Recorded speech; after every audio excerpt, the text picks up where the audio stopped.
5.48 पहला सम क्या है यस 2 coins are tossed तो सैंपल बेस क्या आता है H H H T T S T T therefore N H कितना आया 4 तो अच्छा इवेंट ए क्या है एटलीस्ट वन हेड देखो one head H H S T T H N A कितना आया 3 तो प्रोबेबिलिटी का फॉर्मूला क्या है हमारा P A equal to N A upon N S B upon 4 so what is event B getting no head काय इसमें no head वाला खाली क्या है टी टी तो एन पी कितना आया 1 तो पी बी क्या आया N P upon N S N P कितना है हमारा 1 और एन एस कितना है 4 तो क्या आया 1 अपॉन 4 समझ में आ गया क्वेश्चन 3 कितना टिकट्स है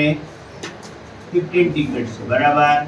1 2 3 4 5 6 7 8 9 10 11 12 13 14 15 एन एस कितना आया 50 इवेंट ए क्या है इवन नंबर 2 4 6 8 10 12 14 एन ए कितना आया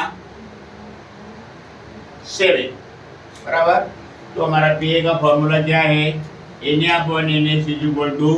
7 अपॉन 50 समझ में आ गया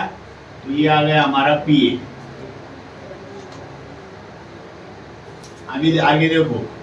event A number event B क्या है number which is multiple of 5 मतलब 5 का टेबल 5 10 50 तो एन बी कितना आया 3 तो P B is equal to N B upon N S 3 upon 15 that is 1 upon 5 तो पी बी कितना आया 1 upon 5 okay now sum number 5 ना